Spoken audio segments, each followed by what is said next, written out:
Right, we have heard that support might now be in place, as Liam was expertly saying there, for struggling businesses and households. But what about the disabled people living in the UK? I was staggered to learn about half an hour ago that around 6 million disabled people are currently living in the UK receiving a one-off cost of living payment of £150. Well, one considers that our population is something like 66 million, then that really is a staggering amount of people who are registered disabled. But some people say this isn't enough money. Joining me now is Jeremy Dunford, who is a trustee of Ripon Disability Forum. Jeremy, thank you very, very much. 150 quid just to help with life and energy bills and the cost of living, I suppose. I mean, is it going to touch the sides? It depends on the circumstance of the person, doesn't it? Because if you have a reasonably comfortable income, it's a nice to have. If you have a disability and you're also on a low income, then it won't touch the sides.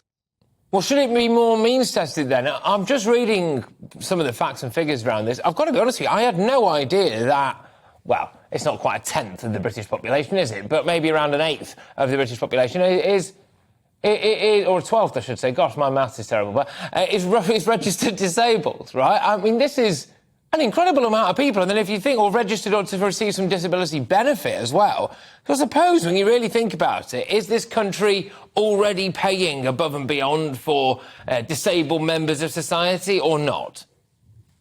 Well, you know what I'm going to say, clearly not. To get disability benefit is exceedingly difficult. And the number of people who are declined it based on quite light evidence is high. And the number of times you have to reapply for it is high.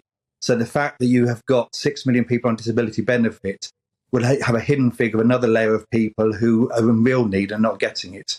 So I think we've got to be realistic about it. Between 10 or 13% of the population normally are registered with a disability. Some people permanently, some people short-term, depending on their needs and to the circumstances.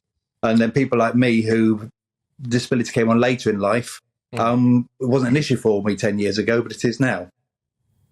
How do you think as a society generally we treat disabled people? Society on the whole, most people, not bad. It depends on the person. I think it is seen as a drain on society by some people because there's costs with it, there's infrastructure, facilities, requirements for that.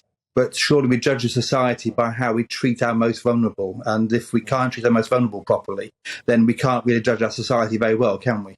No, Jeremy, just lastly, when it comes to the cost of living crisis, I wonder, is it disproportionately affecting disabled people? Because one would imagine that some disabled people don't go to work, can't physically leave, whatever their disability is, right? Can't physically leave the house, potentially, maybe, and therefore are more inclined to have things like lights on at home. To be feeling that brunt of the new energy crisis and cost of living crisis more so maybe than other people who, well, for example, all the lights in my flat are off now because I'm here at work. Right, so my meter isn't ticking over now while I'm sat here, but maybe for somebody who has to stay at home, it will be.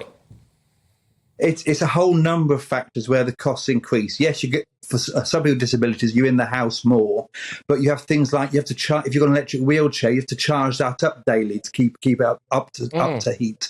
You may have specialist equipment like breathing equipment and dialysis at home that will need energy and usage. So a lot of people with disability have quite significant additional costs inside the home.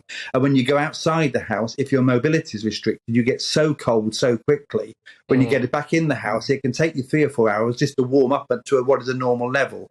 So I think depending on the person, the costs do increase. They are quite significant. And what you do get at the moment helps. No matter what the sources, it helps. It does not cover the costs of meeting the cost of your disability for most people. And if you're on a low income, it doesn't get even close to it.